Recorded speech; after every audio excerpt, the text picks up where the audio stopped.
All right. All right, everybody. Welcome to another edition of the Leadership Blend with your host, Ricardo D. Rice, and my correspondent, Simone Sheree. All right, so today we have no stranger to the show. Actually, she's becoming a friend to the show. You know, once you visit more than once, you pretty much become a friend to the show because it's a rare invite, and we invite you back a second time. That means you had to do really good the first time. So needless to say, she did really good the first time. So we're excited to have Miss Triana back with us today. How are you doing today, ma'am? I'm good. Thank you for having me back again. I was going to say, does Triana want to share what she's been up to? Yeah, I know, right? You can go ahead and do that because you've been in the streets, like I keep saying. You've been in the streets the last couple of weeks. So let us hear about that. What have I not been doing? Just these protests. These protests and these rallies that's been going on. We've been keeping the pressure on to make sure that everybody knows Black Lives Matter. All lives can't matter until Black Lives Matter, and just to keep the pressure on. Being down there at the state capitol till 12 o'clock at night, and just standing in solidarity with different organizations to make sure that we are protecting equal rights, protecting the people, being about the people's business. So that's what I've been doing day in and day out. Awesome. I mean, literally, like I watch your feed and like you're in the street literally day in and day out. Like I was floored to know that you were that adamant about being in the streets and really being with the protesters and so on and so forth. And somebody's in a runoff. Yes. Which that'd be, for those that don't know, she is in a runoff. Okay, so let me get this straight. So, and Simone, you correct me if I'm right or wrong. So in Georgia, you have to have 50% of the vote to actually win, correct? Right. Primary.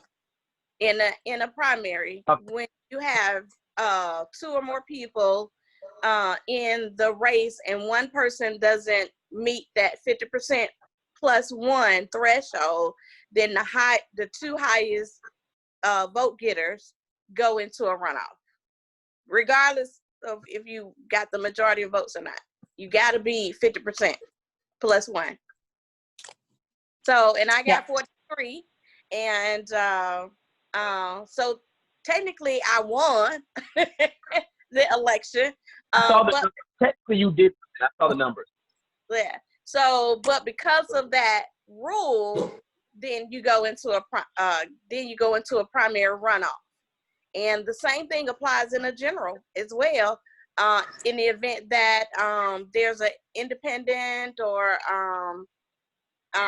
you have to meet that threshold. It's not a winner take all. Here in the state of Georgia. Right. So because of that puts me to a runoff, and early voting starting July 20th. And then we vote August the 11th. Now, the little bonus to that, to early voting, is I have a grandbaby on the way around the same time. Oh, awesome. So from Congrats. July 20th to August 3rd, I will be on baby watch. So I'll be So yeah, so the last time this happened, Ricardo, you remember, it was 2018, and we're all looking at the Kemp Abrams race, and there was a point, especially all during the day, the voting day, where he had not quite reached 50%, and we thought there may have been a runoff, and then ultimately saw that wasn't it. But there's a lot of high-profile seats, or and federal seats that are moving to the runoffs too, because there were so many candidates. Like for the 6th district, which Lucy McBath and Karen Handel were dueling over. That's come up again. The 7th district has come up again. The 9th district. So a lot of federal seats have come up for the federal congressional races, U.S. congressional races. And then state Supreme Court has 2, and Public Service Commission has 2. There's just a lot of candidates. That's, I think, what I was most excited about for this primary, even though there was a lot of disappointments in the execution of this primary. Yeah. That there were so many names on the ballots, because I hate seeing just incumbent. I don't care what party they are. I just feel like people should be campaigning and defending their seats. And I just think that's a part of the process. So I was excited that people were running for office in the numbers that they were, and that people turned out to vote, even though it was a mess. I thought that was encouraging. Yes. But also, this is the first time since 1982 that the Georgia Democratic Party has had the most people run for office. So we broke the 1982 record of the amount of people running for office. And the last time, like I said, this happened was in 1982. So I was excited, even in my race, having 3 Black women running. I was excited about that. Vying for this one seat. But it's the fact that more women are running for office now. So that's true. That's exciting. That's very true. Well, but here's the thing. It's exciting, but it's disappointing because I feel like the Kemp and Abrams thing came back up again. Because in reality, I feel like now, especially after seeing what happened with voting and just how atrocious it was. Now I feel like we really should have stayed with Abrams and really fought Kemp about not stepping down, still being overvoting, and just kind of being blatant about stealing the election, because I think we all can say he did steal the election and we let him steal the election, because we really should have stayed with Abrams and really rolled this out, because had we dealt with it then, we wouldn't be dealing with it now. So my thing with all the protesting, and not riots, but all the protesting is, all that's great. But in between now and August, we really need to put pressure on this voting debacle that we keep running into, because what's going to happen is we're going to see a repeat of Abrams and Kemp if we don't do something about the way this voting is going down. And they already shown us in the primaries, yeah, we're going to do it again. We're going to gerrymander. We're going to close down polling areas and minority. We're going to do all this again because y'all let us ride the first time, so we can get away with it again. So I feel like it's not enough to tell everybody to vote. Now, those of us that know how to combat these issues, we got to shift from protesting to shifting into, okay, that we done that, but now we need to deal with, we're not putting up again with what we put up with Abrams and Kemp. Y'all need to fix it. You need to fix it now before August. And we're not talking about addressing it in August. We're talking about now. We're in the end of June. We're talking about now. So that's really my thing now. Okay, we got to shift. We got everybody's attention, but now we need to start pointing to things that are really wrong with what's going on. Yeah. But I'm going to shift. So go into, let's get into the rundown, because I'll get on my soapbox. Okay. Right. So we're unofficially getting into that. So the first thing I think we need to get to, let's talk about COVID a little bit, because there's been some very interesting spikes in those cases. So we're going to cover that. We're going to cover what's going on with Georgia. Georgia passed the hate crimes bill. I didn't realize that we hadn't covered that. So we're going to talk about what that means. We're going to talk about Facebook dropping and over $60 billion in valuation since Sunday, which is a huge amount. So we're going to talk about what that's about in the boycott of Facebook. Yes. That's your boy. Finally, Trump's retweet of a white power video. Those are the kind of the four major topics in the headlines I think we should cover. And we can certainly start with COVID. So speaking of, so the protests, I think we're getting a lot of blame for being the reason why, spikes maybe started to happen, because there were protests all across the country, all across the world, quite frankly. However, Georgia and amongst a whole bunch of other states had begun to reopen. I think up to 28 states had called themselves in phase 1 or phase 2 of reopening as of a month ago. As of today, Texas and Florida, which are huge, very heavily populated states, are now reclosing, if that makes sense. I don't even know the word for it. They're reneging the reopen because cases have spiked so high. Today, Georgia has reported more cases than any other day since March.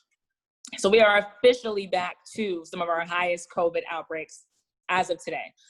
There's an additional 2,200 cases. The previous daily high was 1,990. So Georgia health officials updated that on Sunday. They update the DPH website, the Department of Public Health website, every day. Our total confirmed cases are over 77,000.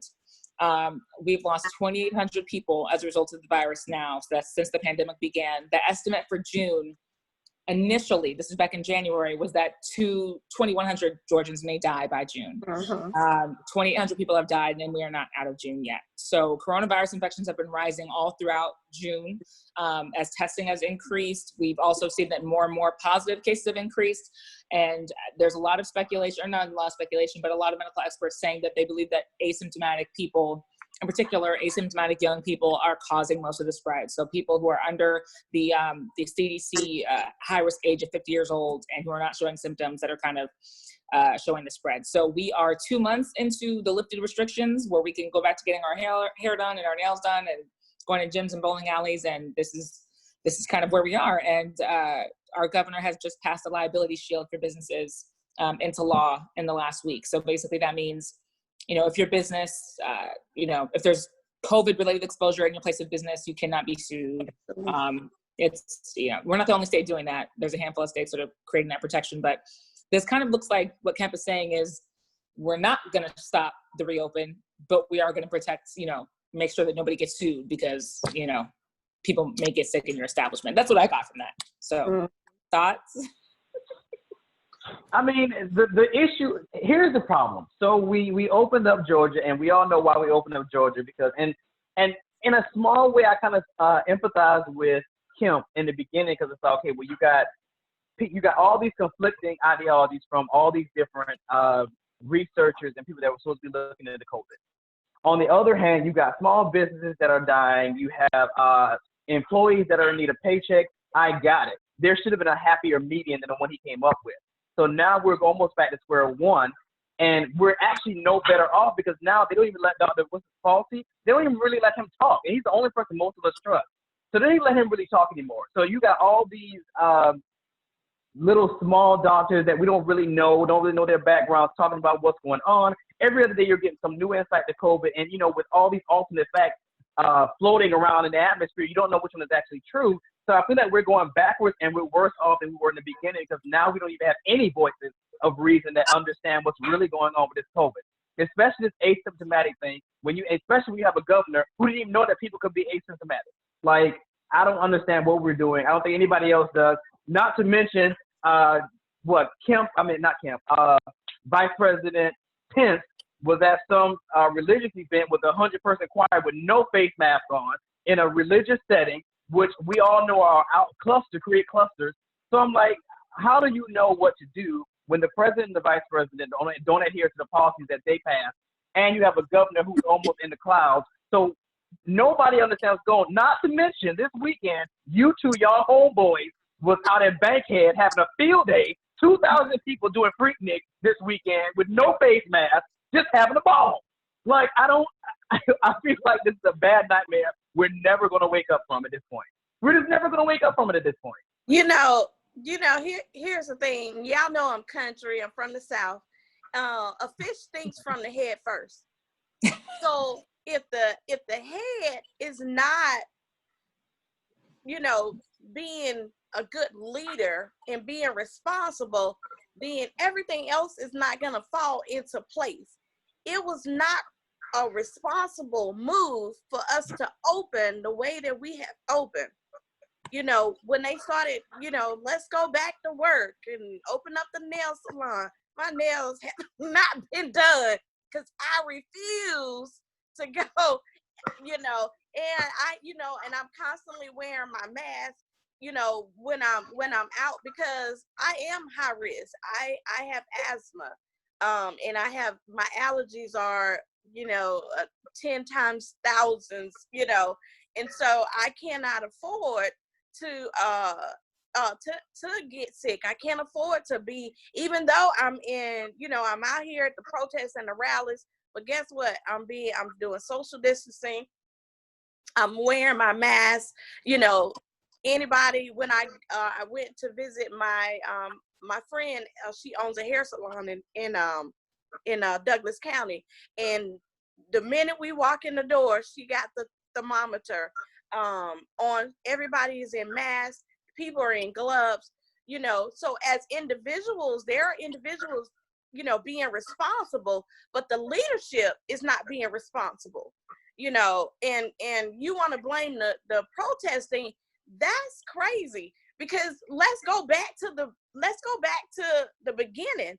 The pandemic task force was designed by President Obama, to catch things like this. Now you want to talk about, okay, he didn't handle the Ebola or the bird flu, and he should, be impeached or resign. Well, guess what? You're doing what you talk about. When I'm talking about that orange man in the White House, he is hypocritical.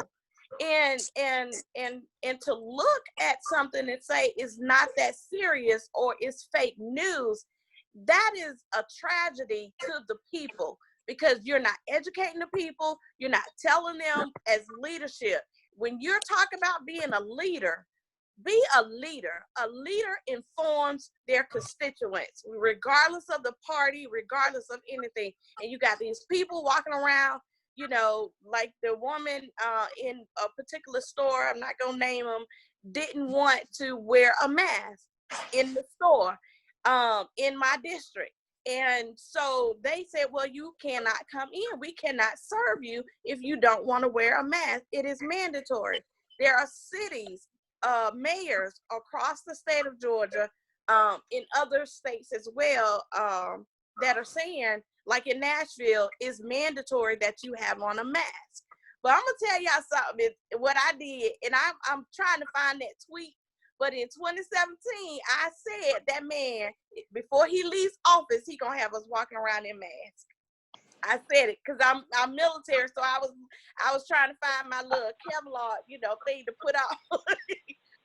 I mean, it's not, but and I wasn't trying to put something out there in the air, but it's crazy that the fact that the leadership, and that we don't have good leadership during this pandemic, and contributing to it is not saving lives. We're killing people. We're literally killing people. And I wish that more people, regardless of who you believe or whatever, take it serious. Take it serious. Wear your mask. Do social distancing. Wash your hands. Hand sanitizer. Things like that. Because, yeah, you're right, Simone. We are back to square one. And, sure. And what are we doing about it? What are we doing? I'm just, my daughter, this is the sad part about it, and we could go on. But my daughter, one of my daughters, my last child, finished the 8th grade. And that's like a whole big thing with my family. When you finish the 8th grade and you go into high school. And now they may be talking about her first day of high school. It may not happen. Mm-hmm. So it is killing, the spirit of our students, because now she might not be able to experience her first day of high school. Yeah. And this is the last child of mine. Yeah. I've seen them talking about what to do with school, and how some schools, I think this is elementary age, so are kind of talking about Tuesday, Thursday students versus Monday, Wednesday students. And then Friday, everyone's a virtual student. And it's like, wow, that's kind of unbelievable. Or some counties are giving you the option to whether you do digital or in person. But yeah, everybody, look, young people, they need that social interaction. They need to be around people. Now, I'm not saying they need to be around people and be irresponsible. Mm-hmm. They need that. That's their thing. And I know a lot of them, they're on their phones and all the time and things like that, but they still need that interact. They need the support. Sure. They need their teachers. So, and even more importantly, parents. Like, you don't have Tuesday, Thursday parents. So how does that work? How do I have my kid home 2 days a week when I'm at work? That's another question there too. Right. Before we move off COVID, one quick question is about the testing, because I think the whole world has been waiting for this magical vaccine, or at least America for sure. And all this conversation about when it will come. And there's this new drug. It's the only U.S. Department of Health. Yeah.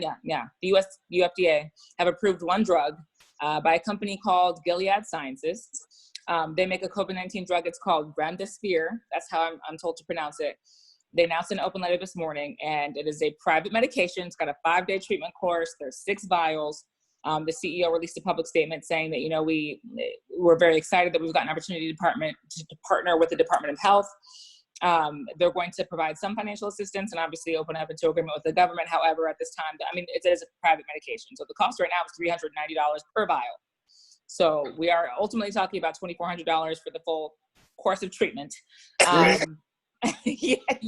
5-day treatment course. Oh, wait, so because that gets better. So that gets better because you know that now they've dragged Obamacare back to court again, trying to get it struck down again. So now you release it. People don't pay attention. So now you release this alleged cure. We'll say cure for lack of a better term. This alleged cure, but now you're also saying, yeah, but we want to strip you of the health care that you have because it has Obama's name on it. So now we're going to give you a cure that most of you can't even afford. And Georgia didn't expand Medicaid, which Medicaid could have covered that. Right. So this cost, even though it's supposed to be a miracle, is going to affect Black and brown people because some Black and brown people do not have full health care. Of course. Low income people, and I mean, we're all on the prayer plan. You know, all colors of poor people on the prayer. I don't mean to laugh, but Ricardo's face is just like, I think you have to laugh through pain, and like just the look of just fear, just disgust on your face. And that's exactly right. And like the timeliness of this, Triana, I don't know if you find the timing crazy. I find the timing so crazy that this was a topic of conversation and a heavy topic of contention just months ago. Medicaid expansion, you know, in rural access to healthcare and the significance of Medicaid expansion. And now we're here. You know, I feel like it's so crazy how this works. But there's only 4 states that are seeing a decline right now for coronavirus. They're Connecticut, Delaware, New Hampshire, and Rhode Island. You don't really know what to say because, like, this is the kind of stuff that needs to be addressed. Like, I understand us protesting, and you know, I understand why we carry names, and I get it. But we gotta stop focusing on individualistic things. We gotta look at the collective, and in the collective is, again, we have this virus that you guys, and when I say you guys, I mean the research and stuff, don't understand, but it's affecting how the world operates. So then it takes you months to come up with a cure, and then when you present the cure, minorities will probably be the ones that primarily can't afford this cure because now you're dragging Obamacare back to court trying to get it completely abolished, but you're not offering us an alternative. So what you're really saying is we really don't, not that we didn't know that anyway, but you're really saying that we don't care about you guys because we're going to get rid of this. We have no alternative. So now you're back to square one with no kind of health care. They didn't expand Medicaid or Medicare. It's like, we got to be united on these kind of issues. And, you know, everything that we've been talking about on the previous things that I've done in the last week, it all comes down to leadership and leading these protests. Who are our leaders? And our leaders really have to be mindful and really pay attention to the masterpiece that's being presented before us. Like, it's ridiculous. You can do nothing but laugh to keep from crying because, you know, the average Joe does not understand these kinds of things. And, you know, those of us that do, it becomes too much is given, much is required. Those of us that do, we got to make sure that we shift the fight, leave the troops on the ground. But those of us that know better, go to these offices and have these conversations because this is no joke. Like, we're going to see a great fallout, and that fallout is going to look like a lot of people that look like us. So it's not funny, but that's all you can do to keep from being angry and crying because I'm ready to go burn down something. Like, it's obscene. Absolutely obscene. Well, I can't help but to be angry. I've already been deemed the angry Black woman, so. Well, hey, if you get angry, you get angry. Angry is a human thing, and I claim that. Don't give me so much to be angry about. Let's switch course really quick. I want to make sure we can cover kind of all these points here. So Facebook, which again, you know, the first and the largest social media giant in the world. Hold on, Ricardo. See, this is the problem. We can't even have an objective conversation. Facebook has lost a lot of market value, and the reasons I want to talk about this are that I want to talk about who the boycott is coming from. So there has been a Facebook boycott. Well, technically unofficially off and on since like 2012, but just to go a bit further here, there's a $60 billion market value that they have lost in just days. Starbucks, PepsiCo, Verizon, others have suspended their advertising on the platform and in some other social media platforms, but in particular Facebook, which has caused its market value to drop so low. There was 8.3% slide on Friday, and then a 1% slide so far today. It's just an advertiser boycott of Facebook. Several high-profile executives are basically talking about Facebook not doing enough to keep misinformation and hate speech off of their platform. And, you know, Facebook has responded to that. They've talked about, you know, discussing voting direct to viewers, giving them you know, the most accurate information using their state's and they talk about banning like a political figures who do it, but I mean it's I'll just leave that there. I mean, please, thoughts. I don't want to defend it before we presented it to the table, but you know, what do you think about hate speech online? What do you think about what the advertisers are trying to do, and whether or not, you know, they have a right to, or if that's a good use of their power? Well, I don't even. Oh, go ahead.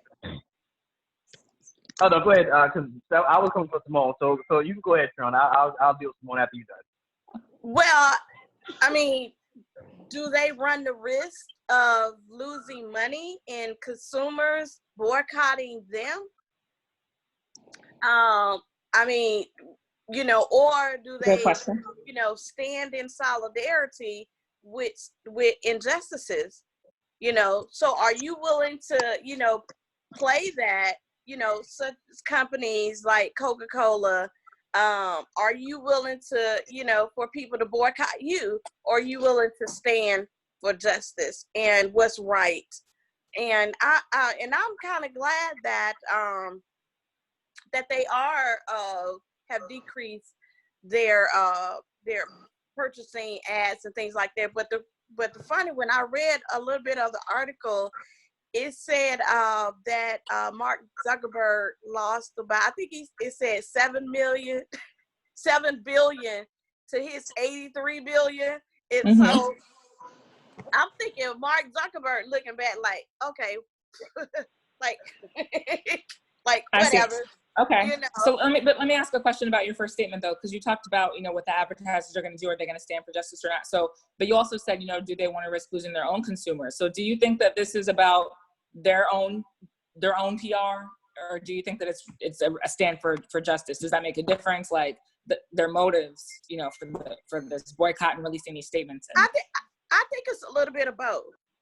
I think is that they're looking at their bottom line. I mean, money, you know, runs this country. And I think that they're looking at their bottom line, but they're also looking at the fact that how diverse, you know, some companies are, and, you know, and how they're standing for diversity, how they're standing for justice and protecting their employees. And some companies are doing the right thing. Now, Walmart is a different story, because I've always, you know, I've always written letters to Walmart that they should pay their people, because a lot of their employees are Black and brown people. And then the higher ups are, you know, are non-Black and brown people. But I think it's both. I think that they're protecting their bottom line and also willing to be on the right side of history. Okay. Ricardo? Get to me. Go ahead. Okay, Triana. So this is why I'm looking at Simone's side out, because she loves Zuckerberg. She loves big company. She loves Bezos. She loves Zuckerberg. So my question to Simone is, and again, it goes to much is given, much is required. Do we have a right to expect Facebook to be kind of this giant filter that says, okay, anything that involves hate speech, it is our duty. And when I say our, I don't mean Zuckerberg, because he has like 50,000 people that are paid to do that, to comb through and filter content. Yeah, of course you know the number. He has 27,000 individuals that their sole purpose is to filter content before it hits the World Wide Web. Well, when we speak about the World Wide Web, at this point, Facebook is at the guard shack of what comes in and what goes out. Is it fair to expect those 27,000 individuals to properly filter through content and what should actually be filtered? My fear with this, I get it, but my fear is this can become a two-headed sword, because what can happen is if they start saying, okay, well, we're going to allow this in, well, then the other side will say, well, that's us. We're just on a different side of that same spectrum. So then it becomes, well, that's kind of true because, you know, Black Lives Matter. But if white folks start saying white folks matter, where do we draw the line? So that's kind of my fear. If we really start pushing this narrative, that, I mean, you can make a case for both sides. Black Lives Matter would be stronger because, like I told somebody in an interview I did the other day, when your life depends on the color of your skin, that takes priority. When you're being killed because of the color of your skin, that takes priority. But again, it's a two-headed sword. But how do you feel about this, Simone? I'm very interested. How do you feel about this? Oh, I have many feelings about this. I'll for the sake of time, I'll first say that I think some of these companies, again, it's like, I don't want to hear it from you unless you have you swept your own front porch, as the word says. You know what I mean? Like that's very important to me. So Starbucks, just 3 weeks ago, told its employees not to wear Black Lives Matter t-shirts while they brewed our coffees, right? Even though they can wear rainbow t-shirts and pride t-shirts all year long, Starbucks employees could not wear Black Lives Matter t-shirts, and they were swiftly kicked in the you-know-what, and then decided, we'll go ahead and wear your Black Lives Matter t-shirt. And so for them to be pulling all their advertising revenue is very hypocritical to me. It's a fake show of support. And again, that would be like Target doing this after Target got tweet happy during the protests. I don't want to hear what Target has to say about advertising revenue when you've kind of shown your own butt. That said, a lot of these big companies, I think, so Facebook's revenue is really dependent on small companies. There are a lot of small businesses. There's a whole small business, really not, I don't want to say team segment of Facebook that they use this and they really rely on it. Like local businesses rely on Facebook ad revenue quite a bit. So they do fuel the platform, and that's why, you know, the $8 billion drop or the 1% drop, it seems so small, is because even though those large companies use it, small businesses are a bigger source of revenue. But I think that you made a very good point, Ricardo, and I think this has been the point from the beginning, which is that Facebook never wanted to police posts. They never wanted to do that. They were pressured into doing it. They got political pressure to do it because, quite frankly, the biggest reports were coming from people on the right and, you know, far right folks and neo-Nazis who had been posting certain things that were considered, you know, hate speech and inflammatory and debasing. And those started getting pulled, and then they started complaining that there was no pulling on the other side. And that's how this thing sort of went. And as our politics have gotten increasingly, sad, frankly, it's gotten to the politician level where politicians feel like, you know, when I post my ads, they're not seen, or when I comment, it's not seen. And, you know, my reach is this many and the Democrats have this many. So it really became a political thing. And Facebook, I believe, just could not necessarily win because on the consumer side, you know, consumers have very strong feelings about who you police as well. There are a lot of white folks, liberals and conservatives, who believe that, let's say, Minister Farrakhan believe that he's believe that he's a racist person, believe that he's a controversial person, and they flagged his posts and they've wanted him blocked. Well, a lot of Black folks don't feel that way. A lot of brown folks don't feel that way. So he became kind of an example in where Facebook said, okay, we will block Farrakhan. Now that set a lot of our community in uproar. Like, how do you block Farrakhan? How do you have him blocked? You know, have like Stephen King blocked. So the second they start kind of appeasing people, which they did years ago, I think is when they began to lose. At the same time, we talked about Facebook content moderation like last year. There's some sick stuff that people, I mean, when you don't police a platform at all, and if you have a job as a content moderator, which a lot of them are contractors, there's a big article about it that came out in Slate last year, they see all kinds of filth. They see people kicking puppies, you know, I mean, just stuff like that. So if nothing is policed, it gets really ugly. At the same time, when you start policing speech, somebody loses. Somebody's upset. Yeah. Somebody thinks, you know, so I just think it's a losing battle. And I think it's unfortunate. I still feel like that's not a platform's job. And I think that just to end a piece of this, or at least to move to the core of this, I think that this issue came back up because Twitter started fact-checking President Trump. And he was tweeting, and they decided, well, you know what, we're going to just put a flag here so that people can at least fact check. And, you know, he was very pissed. He said, why am I being fact checked? So people kind of felt like, well, if Twitter can do it, you know, why can't Facebook do it? Mind you, you know, our president spends a lot more time on Twitter than anyone. Literally. Literally. But yeah, they kind of looked over at Facebook and said the same thing again. So I don't know. I think it's a losing battle.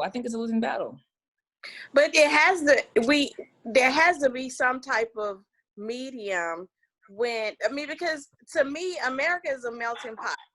We will get to a point where we will start the healing process.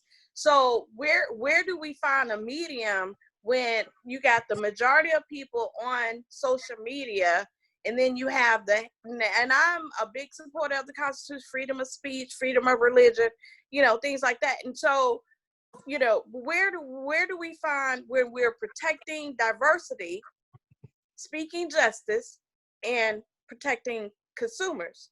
Where do we find the medium? Do you think maybe Facebook should be an 18 and up medium? Or maybe it should be like a use at your own risk disclaimer that pops up every time you log on, like, hey, you may see some racist shit? Or do you think it should be? Well, I think they should do like YouTube did. Like YouTube created its own division for a certain age group. I think that's ultimately where they're going to have to head it, because you just can't. We're getting to a place now where Facebook almost controls the narrative. So it can't be a lumping of all these generations, all these age groups. There's going to have to start being definitive areas that only kids will, and I would say only kids, because you want pedophiles going in there with them, that only kids can go into. It's just, but then, I don't know, when you start dividing folks, then you start creating other issues too. So I don't know. It's one of the growing pains of becoming something that I don't think you expected to become. I don't think that they expected Facebook to be the conglomerate that it is today. Unfortunately, too much is required. You're going to have to find some happy medium, because in another decade, it won't be Facebook, it'll be something else. So somebody's got to write the rule book to say that if your company or if your social media platform gets to this level, this is what has to be done. And unfortunately, Facebook gets to be the ground zero for that handbook that's going to have to be created. Because in another decade, it's going to be something else. It won't be Facebook. Because back sacrificial lambs. It was MySpace. It back years before, it was MySpace. Yeah, and I never did get on that, because I thought that it was so negative. It was too much. And eventually I got on Facebook, but I didn't want to because of the crap. But I knew, because of business, because of politics, and I was the reigning Mrs. Georgia for 3 years in a row, and I needed people to see what I was doing, that I was out there in the field. So I got on Facebook because that's where people are, but if it wasn't for that, I probably wouldn't have been on Facebook at all. Right. A lot of people are saying, advisors was like, you got to get on Facebook. That's where everybody are. You got to get on Facebook. But and now TikTok. And I don't, but other than that, for personal reasons, unless like my kids are out, helping me with the campaign, things like that, I don't post my kids. Oh my gosh, and I hate that when and I know we're talking about something else, but when people my first day of school, ooh, they ate an apple, ooh, they ate lunch, they ate dinner, and I'm like, and then you posted a picture of your kid in front of their school. So you're telling the world, this is where my kid goes to school. So I don't use it for personal reasons or personal vendettas or gossiping, so there's a limit. And I say all of that to say that we as individuals, we have to take personal responsibility as well. So that's all. Okay. Great point to end on that conversation. Personal responsibility. I'm gonna be in the middle of y'all. I'm with that. Okay, so last thing, we talked about hate crimes. We actually talked about Ahmaud Arbery the last time you were here. Actually, we talked about what happened in South Georgia and controversy that created his case being moved to Cobb County, where I am, and what that looked like. So Georgia has passed a hate crimes bill. There's a lot of different pieces of legislation I feel like I have to say with regard to these cases that we're hearing about in the headlines, because some involve police, some involve race-motivated killings, some involve police tactics, not just in terms of de-escalation or use. This is multi-layered, but in terms of Ahmaud Arbery, There's a House Bill 426 that Kemp just signed. People wanted it done months and months ago. And of course, unfortunately, bloodshed kind of led to, or really loss of life led to people kind of taking it more seriously. So Kemp has said that, he's called this bill a silver lining in terms of what's going on right now in the country. Georgia was only one of 4 states that did not have a hate crimes law, according to the Department of Justice. So it basically criminalizes acts of violence that are motivated by identity, all different types of identity, but in particular race. And so that was signed. And at the same time, on the national level, we've got President Trump, who's retweeting white power videos and claimed that he didn't hear that phrase in the video. If you can Google it, or you can go on Twitter yourself and kind of see it. There was a pro-Trump rally being held on Juneteenth, no less, where in Central Florida, and there was a young man kind of shouting at this video, at the rally, saying "white power, white power, white power." Said it 3 times. Trump had retweeted it, saying, "Thank you to the great people of the villages area in Florida," and then he had to take it down because people obviously were like, "Oh, white power videos, 2020, wonderful," and took it down. And his team said that he did not necessarily hear that, and the White House had the enthusiasm of his supporters and everything, but it's kind of some stuff. I mean, presidential candidate Biden said this morning, "We're in a battle for the soul of our nation," which is so crazy because I feel like the last time I heard that was Abraham Lincoln saying that well over 100 years ago when we were in the throes of a civil war. So, any thoughts on the hate crimes bill or on the video? Okay, we need to define the soul of America and then restore the soul of who we are as Americans. That's what we need to do. We need to define where we are going, who we are. Who are we? Are we this, black versus white, or white versus brown people? Are we this type of country? I served over 20 years in the United States Army. And it breaks my heart to see us so divided. It breaks my heart. Now, let me tell you about this hate crime bill. Oh yeah, please do. I was down at the Capitol. I know. Okay, and I applaud Governor Kemp. I took a picture with him. I thanked him and everything for signing the hate crime bill. However, I was gonna say, do I feel a butt? But no. However, okay. I'll wait for the butt. Okay. While we were all focusing on this hate crime bill, HB 426, they snuck a little bill in there, without us looking at it. And that's HB 838. HB 838, which says that a peace officer can sue for damages in the event that he is injured in the commission of his duties. Now, I'm gonna try to bring up the correct words because I want to make sure that I get this. I want to make sure I get this straight. But so while I'm bringing that up, so yeah, if basically a bill of rights, sort of like a police officer bill of rights. If the officer broke his ankle or sprung his knee while his knee was on the neck of George Floyd, he could sue George Floyd's family. That's what HB 838 does, even though that was in Minnesota, but I'm just using that as an example. Yeah. So, okay, let's take Rashad Brooks. If the officer had tripped while he was shooting the man in the back, okay, and injured himself, he could sue Rashad Brooks' family. He could sue Black Lives Matter. He could sue organizations like I'm also president of Georgia Now. He could sue me and Georgia Now. That's what it said. But let me read the words real quick.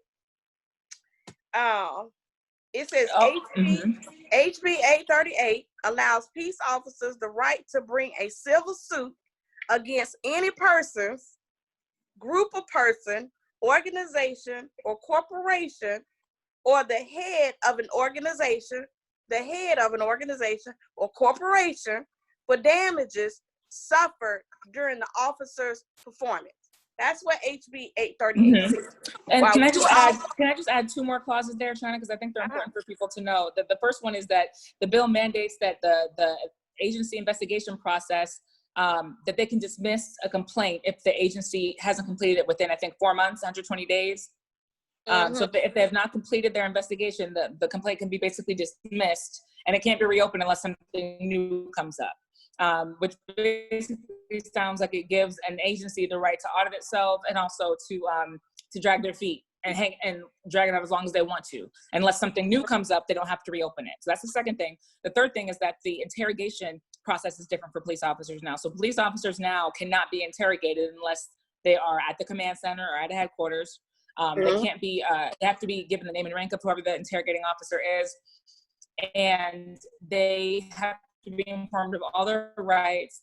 They have to be on duty unless there's some sort of essentially it gives officers the right justice process that is way more forgiving and lax than you or I would. Because if you or I were accused of a crime or suspected of a crime, we could be interrogated at our jobs, outside of the restaurant, on the toilet. I mean, there would be no limits to where we could be suspected of that crime.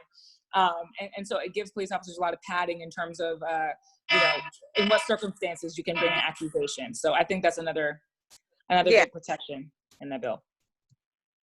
And so is this bill passed or tabled? The bill has passed. It passed in the House. Now, the original bill did not have all of this in it. The House had sent it to the Senate, and the Senate put all of this stuff in it because they were trying to attach it to HB 426. So it passed in the House, it passed in the Senate, and then it was going to go to the governor's desk. But because of people like myself, boots on the ground, and emailing and calling and saying this bill cannot pass, now the bill is under bill review.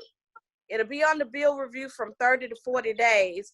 So it gives us the opportunity to tell the governor to veto this bill. And then he can, after a certain time that it's gone under bill review, he can veto it or he can pass it. Right. That's ridiculous. Absolutely ridiculous. But it's gonna, it's gonna target the Black Lives Matter movement. Mm-hmm.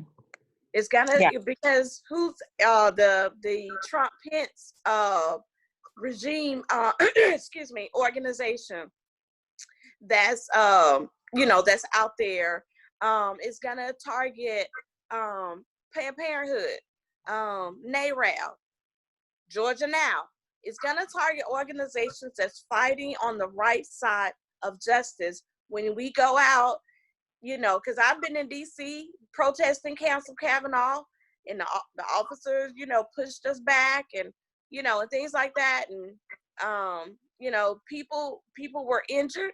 So if you're the head of an organization that's out there or that organized it, you could be sued for damages. And so I particularly say it needs to be vetoed for two reasons. One, because officers have protection already. Number two, exactly. It's target Black and brown people. So that's why I'm not with this bill. I'm not with it. Sure. It's kind of crazy that we were just having conversations about qualified immunity, and Justin Amash, who's running for president on the Libertarian ticket, Go Libertarians, has proposed this bill, and once it's signed, it's a pretty collaborative effort at the federal level anyway, and U.S. Congress, that we need to pull back this immunity. Officers didn't always have it. They had it starting in the 70s. And there was a case before the Supreme Court, and they could have weighed in on it. They chose not to weigh in on it and say, Congress handle it. We're not gonna do that.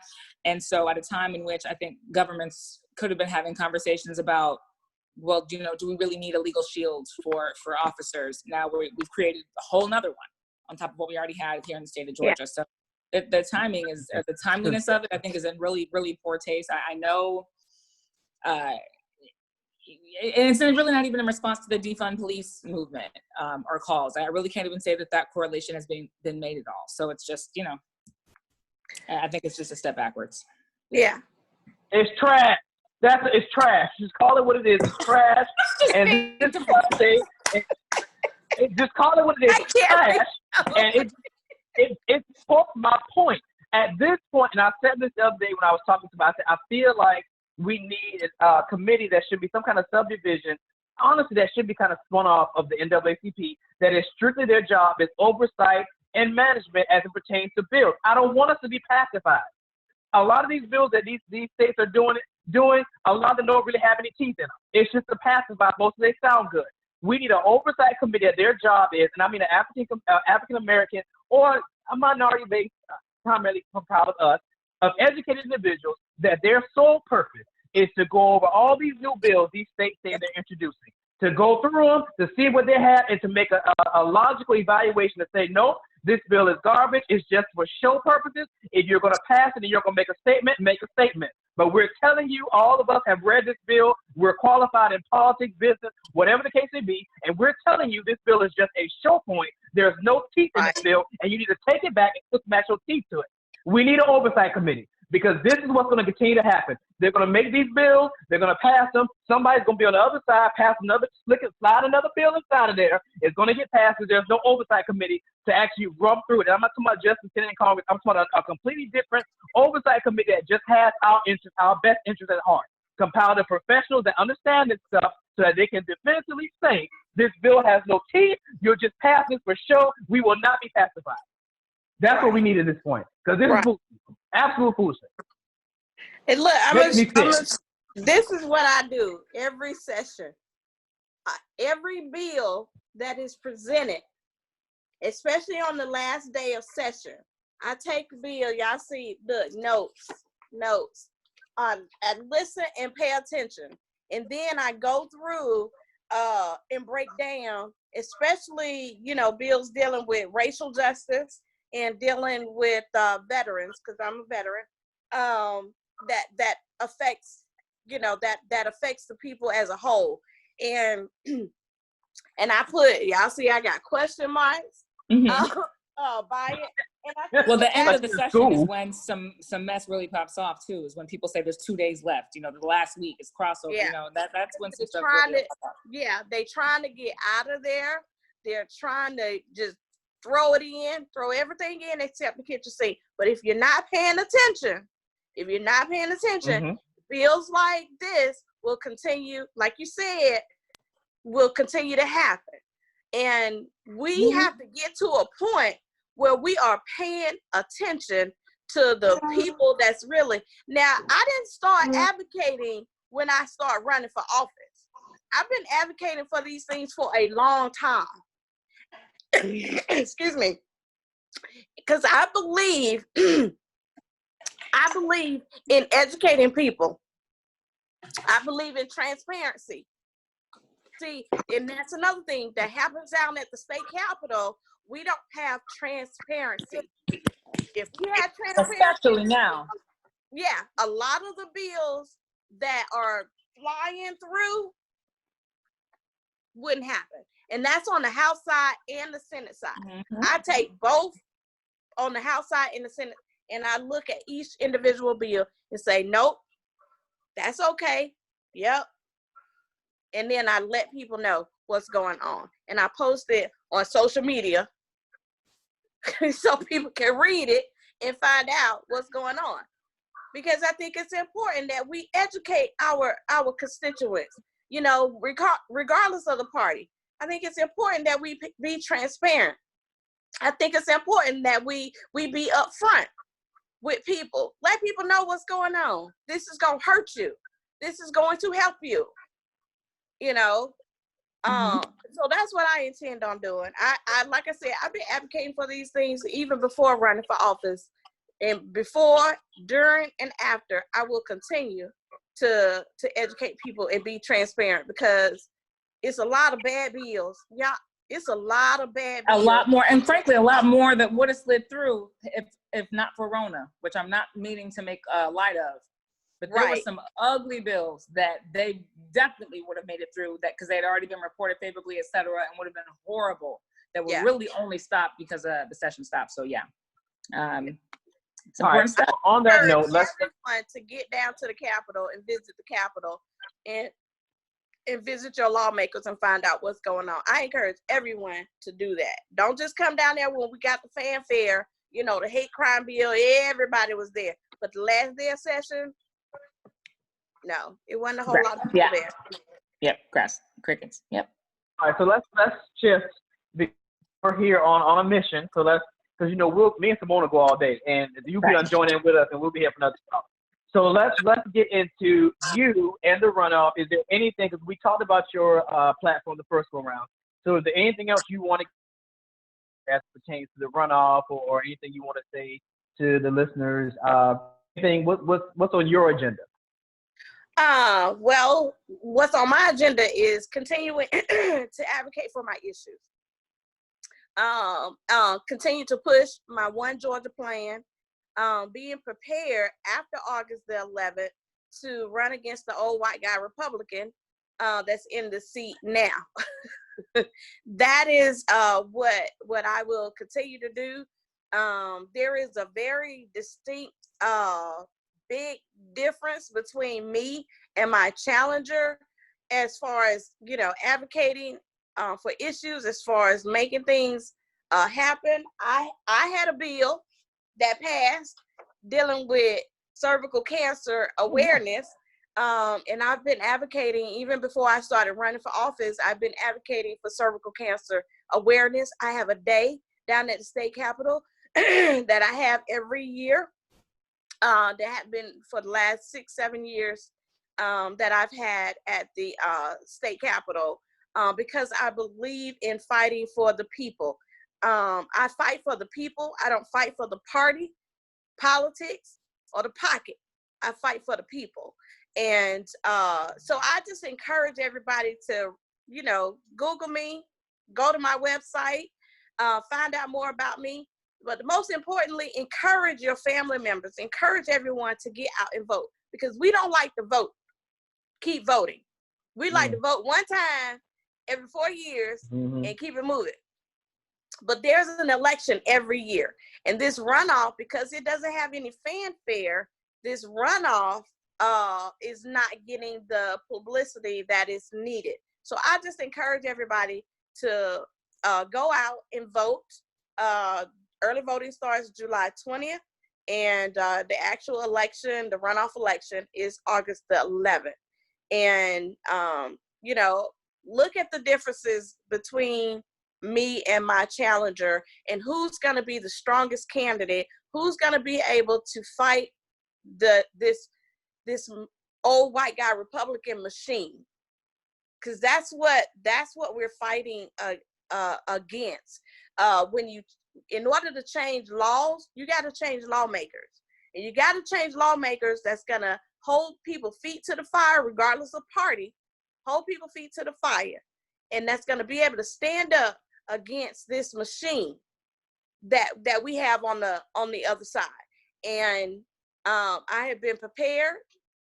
I follow the rules. I have no ethics violations against me.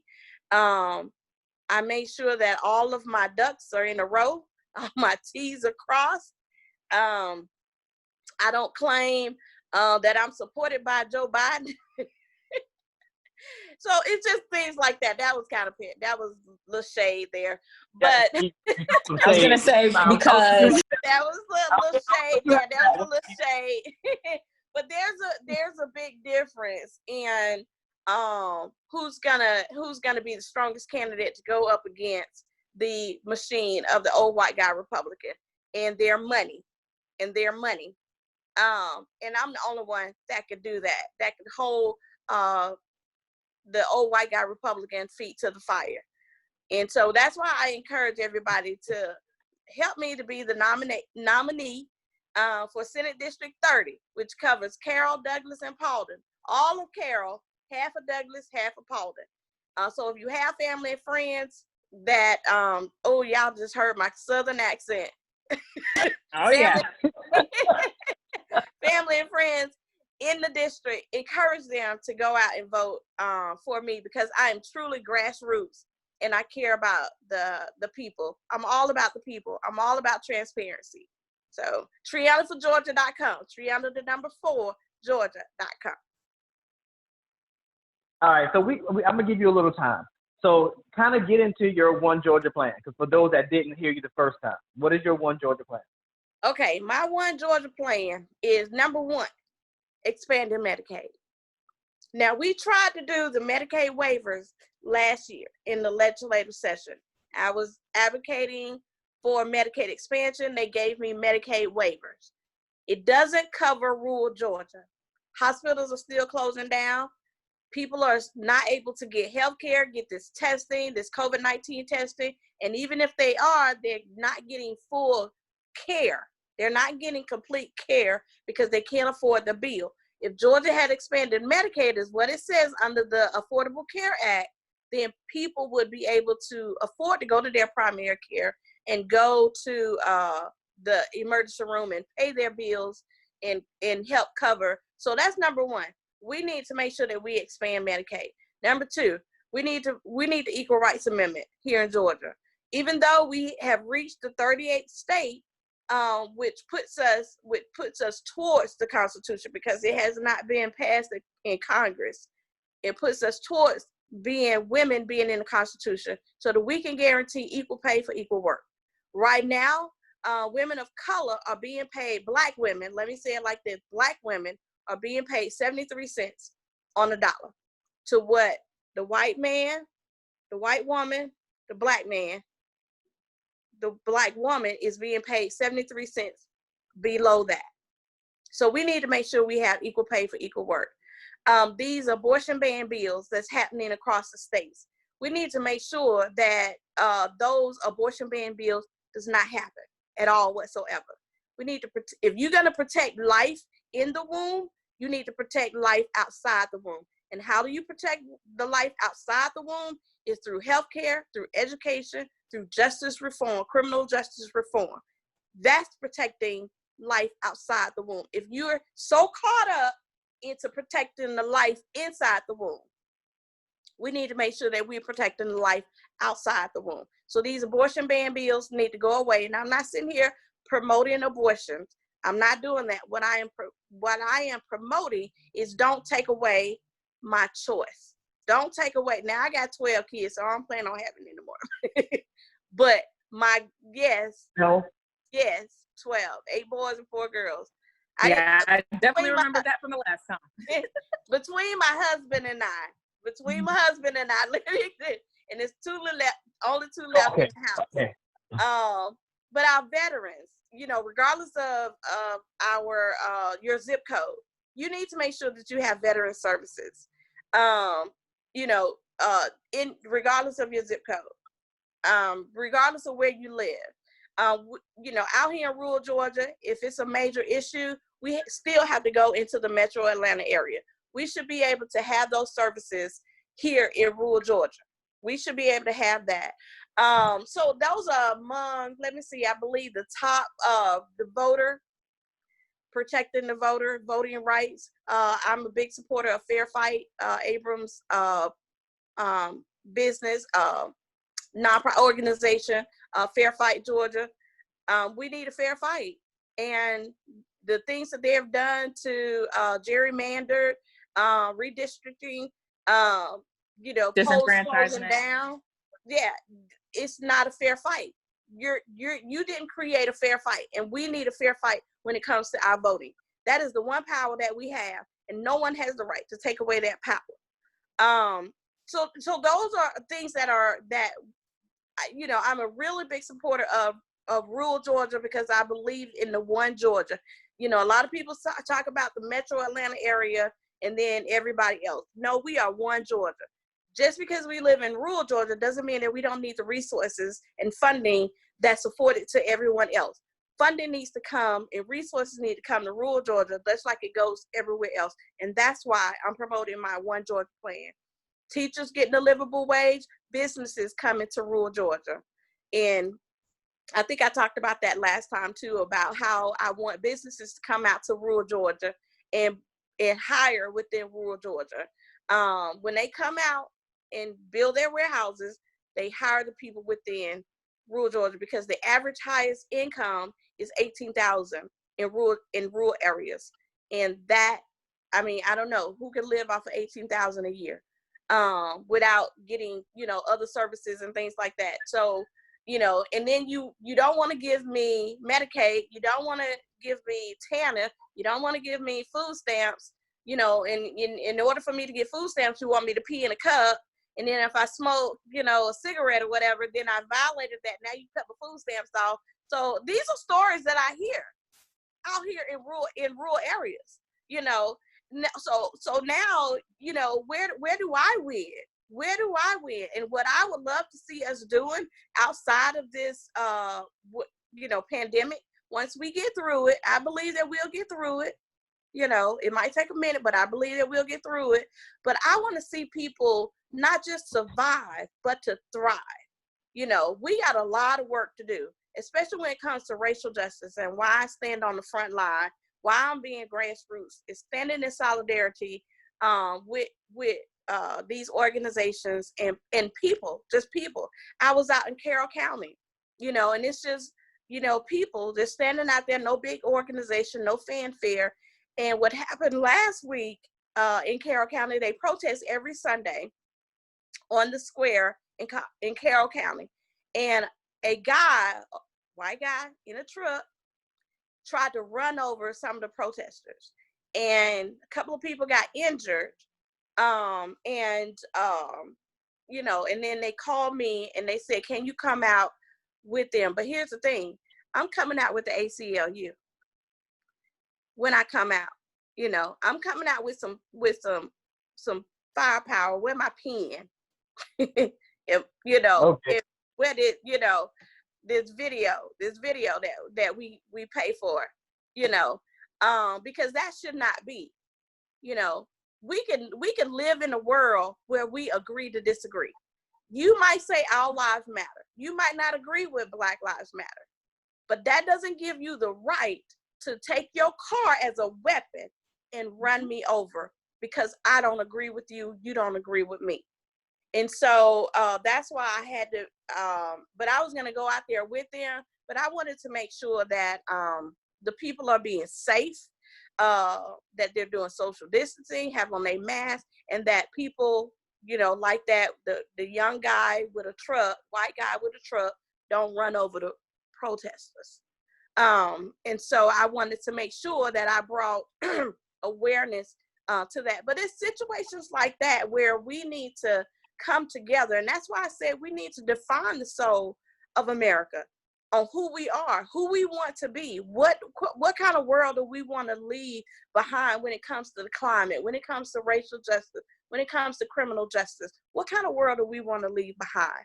So, you know, that's my One Georgia plan, making sure that rural Georgia is taken care of, Wi-Fi, you know, is available, and then bringing us all together, bridging that gap.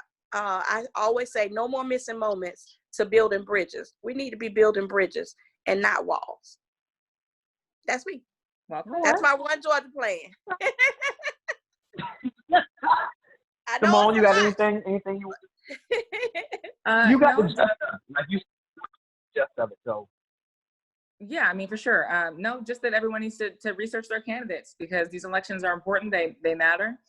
And on June 9th, they said that we had, they usually have in Fulton County, 9,000 ballots, absentee ballots, and now they had over 50,000. So there's energy, and we need to keep that same energy. You, however mad you are right now, you need to keep that same energy in August, that same energy in November. You have to keep that energy. So that would be my only closing comment. All right, so and thank you. I appreciate you all. Oh, we can't hear you. You on mute.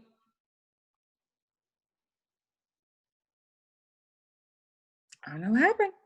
Oh. Nope.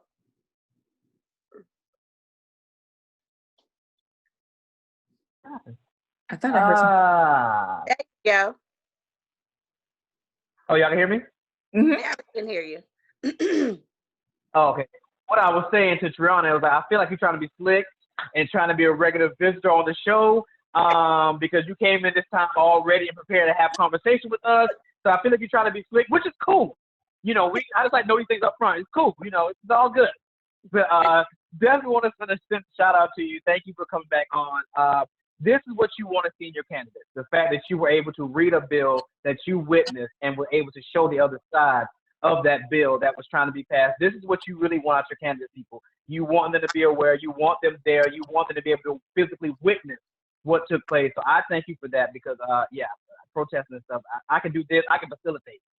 But being in the street, yeah, that we got to have a conversation about that. So thanks again for coming back. I'm sure we'll see you again. Hint, hint. I'm sure we'll see you again on the show. So yeah, if you missed it on Friday past, I had a black male panel where we discussed some things. So it's on the YouTube channel. Definitely go check that out. The Leadership Blend. They did a really good job. I was really happy with the guys.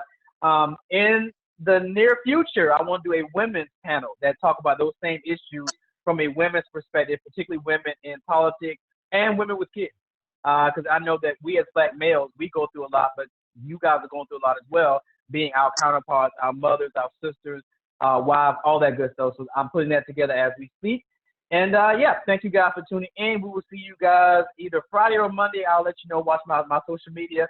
And we will see you same time, same place on the Leadership Blend with your host, Ricardo D. Wright.